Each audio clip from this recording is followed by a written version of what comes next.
bantu Bu Rayuni? Iya Pak, jadi silakan. saya mau minta waktunya Bapak sebentar.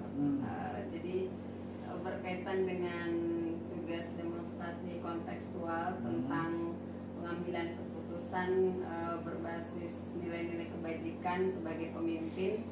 Nah, saya ingin mewawancarai Bapak selaku pimpinan saya. Silakan, masalah apa?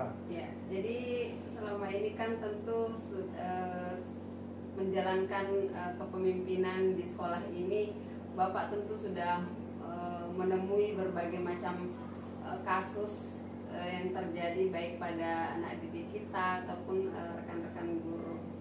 Nah, yang ingin saya tanyakan selama ini bagaimana Bapak dapat mengidentifikasi kasus-kasus yang merupakan dilema etika atau bujukan moral, Pak? Oke, betul Bu Rayuni ya. Banyak sekali kasus yang terdapat di sekolah. Baik kasusnya dari peserta didik, baik kasusnya dari tenaga pendidik maupun tenaga kependidikan. Saya kasih contoh terkait dengan peserta didik. Pada saat persiapan lomba LT3, ada 16 siswa yang tidak masuk belajar karena dia pakai waktu untuk latihan pada jam sekolah. Namun di sisi lain ada guru yang mengabsen, dianggap anak-anak tidak hadir, padahal hadir di sekolah. Ini kan masalah. Ya, kasus ini juga. Ya. Nah, dari masalah itu kami coba mencarikan solusi untuk mengambil keputusan. Yang pertama saya lakukan adalah mengumpulkan fakta. Betulkah ada siswa yang seperti itu dan ada guru yang berbuat seperti itu, mengabsen dan menganggap tidak hadir peserta didik. Setelah saya kumpulkan fakta ini, kami libatkan guru yang bersangkutan untuk duduk bersama. Untuk membicarakan akar masalahnya seperti apa. Kenapa kok peserta didik yang berjuang untuk membawa nama baik sekolah, hadir di sekolah hanya kegiatan latihan, baru dianggap tidak hadir. Nah, padahal kalau kita berbicara terkait dengan regulasi, aturan, bahwa anak-anak itu dianggap hadir bila mana ada di sekolah, dan kegiatan yang dilakukan ini adalah untuk nama baik sekolah, dan itu juga belajar dalam proses pembelajaran. Nah, kasus seperti ini karena memperjuangkan adalah benar semua, toh maka mungkin ini yang dimaksud dengan kasus dilema etika. Bagaimana Bu Rayuni? Sepaham? Terus yang kedua, kasus-kasus yang lain. Contoh, terkadang kalau menggunakan menata kelola keuangan menggunakan dana BOSP, Jukdis ada. Nyata di Jukdis komponen-komponen pembiayaan. Tetapi terkadang kita tidak bisa pungkiri bahwa ada pembiayaan untuk sekolah yang tidak ada di Jukdis. Dan kalau ini pembiayaan kita masukkan di pelaporan, maka salahlah tim pengelola keuangan karena tidak ada di Jukdis. Jadi salah kalau melaporkan tidak sesuai dengan Jukdis. Nah, tetapi faktanya harus seperti itu. Jadi ini melawan antara problematik dari hal yang salah dengan yang benar. Mungkin inilah yang harus kita pahami sebagai kasus moral, rujukan moral menurut saya. Barangkali begitu ya. Menarik sekali kasus-kasus yang terjadi, Pak. Dan tentunya masih banyak lagi ya Pak ya. Betul. Jadi selama ini bagaimana Bapak menjalankan pengambilan keputusan di sekolah Bapak, terutama untuk kasus-kasus di mana ada dua kepentingan yang sama-sama benar atau sama-sama mengandung nilai kebajikan? Betul. Yang pertama Bu Rayuni, tahapan-tahapan yang menurut pengalaman yang selalu saya lakukan, Bila mana terjadi kasus, yang pertama identifikasi, ya kumpulkan dulu fakta, betulkah kasus itu terjadi. Yang kedua, ya duduk bersama dengan pihak yang terlibat. Ya, kita duduk bersama. Yang ketiga, kita harus dulu cari akar masalahnya di mana. Penyebabnya itu terjadi apa? Bagaimana? Kenapa bisa terjadi? Setelah kita cari akar masalahnya, kita menganalisis. Ya, analisis itu masalah. Kenapa bisa terjadi? Ya. Nah, setelah itu kita organisasikan. Oh, ini kasus masuk dilema etika. Oh, ini kasus masuk di rujukan moral. Nah, setelah diorganisasi, kita buat rancangan, membuat keputusan. Jadi itu semua tadi yang terlibat. Kira-kira ya apa solusinya? Toh? Solusinya dari akar masalah ini setelah dikelompokkan ini solusinya apa? Nah, dari solusi itu apa tindakan yang mesti kita lakukan? Tindakan inilah yang akan dimasukkan dalam rancangan keputusan. Nah, setelah rancangan keputusan ini kita buat bersama, maka kita kembali merefleksi rancangan itu. Dampaknya seperti apa? Ya, adakah dampaknya yang jangka panjang atau jangka pendek? Ya, dampak yang keuntungannya seperti apa? Positifnya seperti apa? Yang negatifnya seperti apa? Maka perlu merefleksi rancangan itu. Dan terakhir adalah menetapkan keputusan. Itu yang kami selalu lakukan. Dan mungkin Bu Rayuni melihat sendiri karena ya Anda juga di sini. Ya, betul. Ya, artinya apakah itu yang saya sampaikan sesuai fakta, kenyataan, kondisi real? Ya, Bu Rayuni tahu sendiri. Ya. Jadi kalau begitu langkah-langkah atau prosedur seperti apa yang biasanya Bapak lakukan selama ini? Ya, itu tadi prosesnya, prosedurnya. Ya, jadi hampir sama dengan perencanaan kedua. Toh, jadi jawaban saya sama dengan jawaban kedua. Ya, yang jelas sebenarnya kalau berbicara terkait dengan ini Bu Rayuni ya menguji saya sebenarnya mau mencerai dan sudah tahu. Iya, begitu. Oke, baik Pak. Lanjut, hal-hal apa saja sih yang selama ini Bapak anggap efektif dalam pengambilan keputusan yang pada kasus-kasus dilema etika, Pak? Iya. Efektif itu ya daya gunanya besar, manfaatnya besar. Ya, makanya dalam mengambil keputusan itu pertama adalah kita harus lihat ya dampak positifnya seperti apa, negatifnya seperti apa. Bila mana dampak positifnya yang dominan, itulah yang kita ambil, itulah yang dimaksud dengan keputusan yang dipilih menurut saya. Yang kedua, ya keputusan itu dilihat lagi jangkanya. Ya, kalau keputusan seperti ini jangka bagaimana? Jangka pendek atau jangka panjang? Ya, kalau jangka panjang itu yang kita ambil sebagai bentuk keputusan efisien. Yang ketiga, kita harus lihat lagi, ya kasus itu mendesak ditangani atau tidak. Ya, bila mana kasus itu mendesak karena terkait dengan banyak orang atau kelompok, kasus ini perseorangan, ya yang kelompok tadi yang itu harus cepat ditangani untuk sebagai bentuk efisiennya. Begitu mungkin ya menurut saya dan itu yang selalu yang saya alami. Oke. Jadi kemudian hal-hal apa saja sih Pak yang merupakan tantangan dalam pengambilan keputusan pada kasus dilema etika? Oke. Memang betul Bu Rayuni. Ini adalah fungsi selaku manajemen sekolah. Kenapa? Karena dalam mengambil keputusan itu ya bisa kita libatkan berapa orang sih. Toh, tergantung dari stakeholder dan tergantung kasus yang kita ya jumpai, yang kita alami. Nah, untuk itu tantangan yang dihadapi adalah yang pertama, terkadang keputusan yang kita ambil itu belum sepenuhnya terrealisasi sesuai dengan harapan. Kenapa? Karena ada faktor lain. Ya, faktor lain. Yang kedua, terkadang untuk melibatkan pihak komite atau orang tua ini juga tantangan. Kenapa? Karena menghadirkan mereka itu, apalagi ya pengurus komite ya orang-orang sibuk. Iya, nah itu juga tantangan yang dihadapi.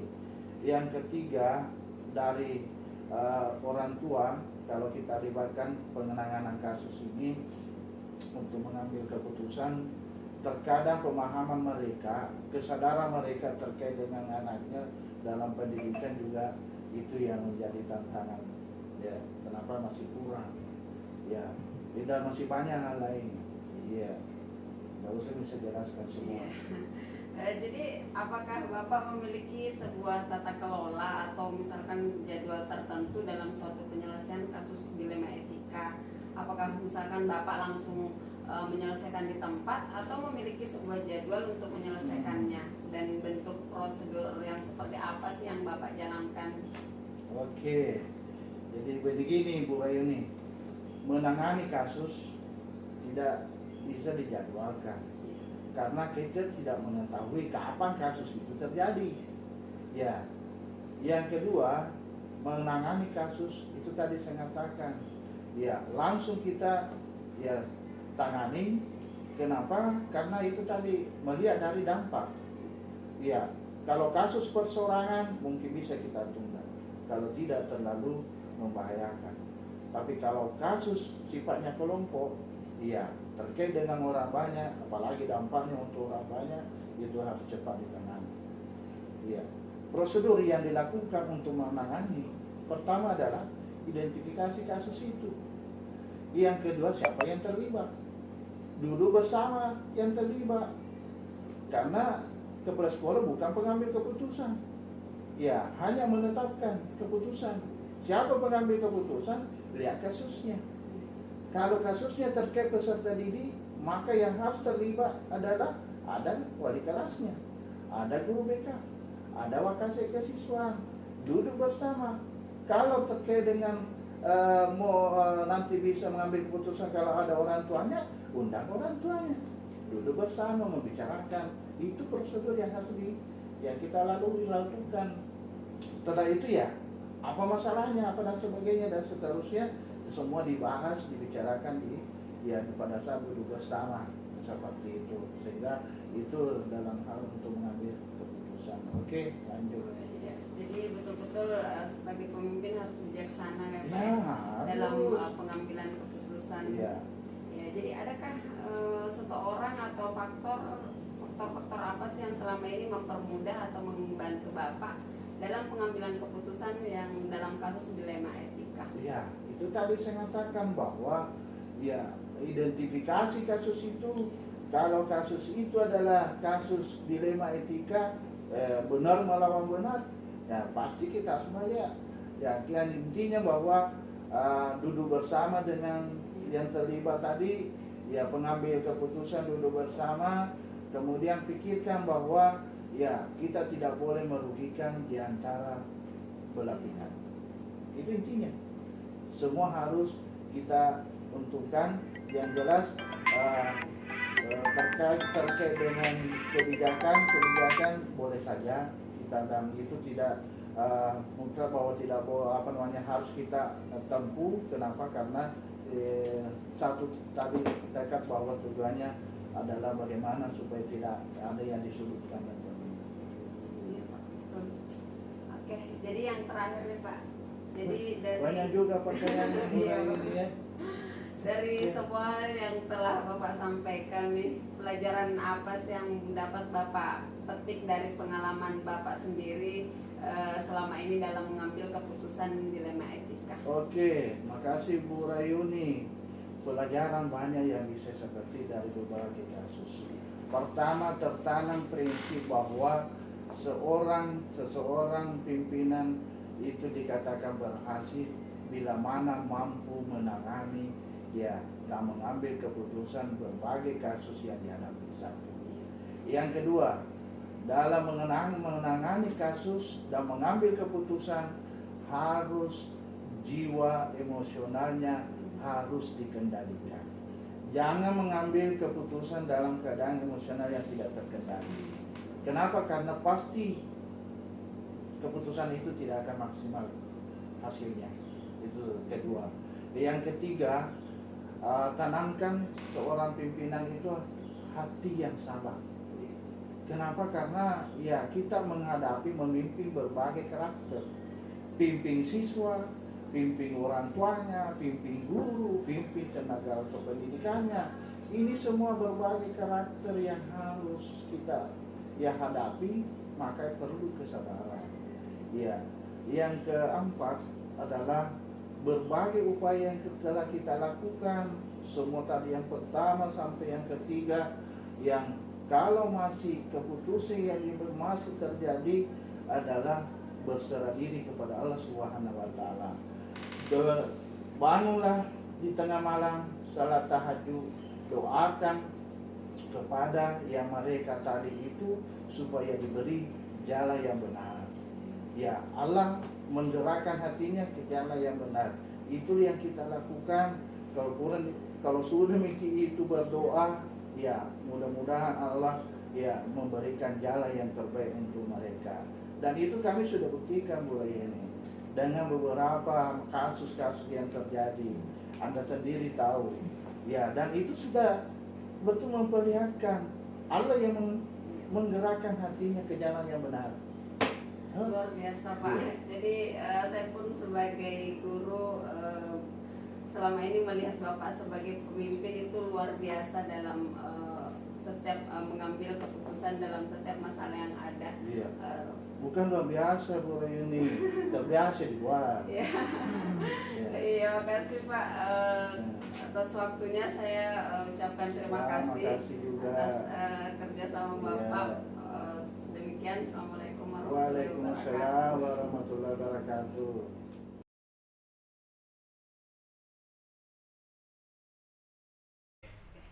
Assalamualaikum warahmatullahi wabarakatuh. Waalaikumsalam warahmatullahi wabarakatuh. Ya, makasih Pak atas waktunya. Sama-sama. Perkenalkan, saya Radwini SPD dari SMP Negeri 4 Barebo, CGP angkatan 7. Nah, di sini kami Dari Baker. ya benar Pak. Di sini kami mendapatkan tugas demonstrasi kontekstual untuk membahas wawancara tentang pengambilan keputusan berbasis nilai-nilai kebajikan sebagai pemimpin. Nah, tentunya Bapak sebagai pemimpin di sini tentu sudah mengatasi berbagai masalah, kasus-kasus yang terjadi di sekolah. Nah, ada beberapa pertanyaan Pak yang saya mau tanyakan. Selama ini bagaimana Bapak dapat mengidentifikasi kasus-kasus yang merupakan dilema etika atau rujukan moral? Sebelum saya jawab, saya dulu mau sampaikan sebenarnya saya masih baru sih ini. Oh iya. Kalau tadi dikatakan selama ini saya belum lama. Tapi terkait dengan kasus ya adalah beberapa kasus yang sudah. Pengalaman Bapak sebagai kepala sekolah lah. Kalau dilema etika itu ketika benar ketemu benar. Artinya apa yang kita anggap benar, mereka juga menganggap pendapat benar. Nah, ini sering dilema. Kemudian ada juga kasus memang ya, apa yang kami anggap benar, sementara mereka itu salah, tapi yang salah itu mereka anggap benar. Makanya ini perlu ada bujukan, ya, meyakinkan dia pendekatan. Ya. Kemudian bagaimana Bapak menjalankan pengambilan keputusan di sekolah Bapak, terutama untuk kasus-kasus di mana ada dua kepentingan yang sama-sama benar atau sama-sama mengandung nilai kebajikan? Ya, tentu kalau kedua-duanya benar, ini adalah pertimbangan lain. Bisa pertimbangan kepentingan, mungkin kepentingannya untuk satu orang atau untuk orang banyak, atau kepentingan siswa. Ya, tentu kan kita harus tetap mengutamakan kepentingan siswa. Jadi langkah-langkah atau prosedur apa yang Bapak biasanya lakukan? Kalau langkah tersangka kan kepala sekolah, nah, tentu bukan kepala sekolah yang pergi mencari kasus. Dia biasanya ada berupa laporan masuk. Setelah ada laporan kita telusuri, terkadang juga kita panggil orangnya, kemudian kita komunikasi dan selesaikan. Terus hal-hal apa saja yang selama ini Bapak anggap efektif dalam mengambil keputusan pada kasus dilema etika? Iya, efektif itu ketika kita dibantu dengan pihak-pihak yang terkait langsung. Kalau dari pihak sekolah mungkin dari pihak wakase, DP-nya, wali kelasnya. Kalau di pihak luar biasa orang tuanya langsung. Kemudian hal apa saja yang selama ini menjadi tantangan dalam pengambilan keputusan pada kasus dilema etika tersebut? Ya, yang menjadi tantangan itu adalah berupa tantangan moral, tantangan perasaan, ya karena ini membutuhkan pendekatan-pendekatan, membutuhkan gaya komunikasi. Makanya saya sering menyebutnya sebagai seni. Jadi apakah Bapak memiliki sebuah tata cara atau jadwal tertentu dalam sebuah penyelesaian kasus dilema etika? Apakah Bapak langsung menyelesaikan di tempat atau memiliki jadwal untuk menyelesaikannya dan bentuk atau prosedurnya itu seperti apa Pak yang Bapak jalankan? Persoalan penyelesaian kasus kalau di sekolah itu kita tidak pernah bikin jadwal, hanya lihat jenis kasusnya. Kalau memang itu kasusnya bisa terselesaikan dengan cepat, ya selesaikan instan. Kalau memang membutuhkan pendekatan atau orang yang lebih ini lagi ya. Jadi terkait dengan jadwal kita tidak punya jadwal. Ya, jadi apakah ada seseorang atau faktor-faktor apa yang selama ini mempermudah atau membantu Bapak dalam pengambilan keputusan dalam kasus dilema etika? Kalau saya pribadi pengalaman, ya adalah yang membantu sekali. Kalau kepala sekolah itu punya beberapa wakase, khususnya di SMK 1 ini ada 5 wakase saya. Jadi inilah yang berperan, dan kalau ini efektif, terkadang kepala sekolah hanya menerima laporan saja, sudah selesai. Jadi dari semua yang Bapak sampaikan, pembelajaran apa yang Bapak dapat petik dari pengalaman Bapak ini selama ini dalam mengambil keputusan dilema etika? Pelajaran yang saya ambil dari sekian banyak kasus, bahwa tidak ada kasus yang tidak punya penyelesaian. Hanya dalam menyelesaikannya itu beragam, tapi yang terpenting kita butuh komunikasi, pendekatan. Apakah itu etika, apakah itu moral? Intinya komunikasi apa ya? Komunikasi. Iya, bagus. Dan tentu utamanya adalah bagaimana keputusan yang kita ambil itu adalah endingnya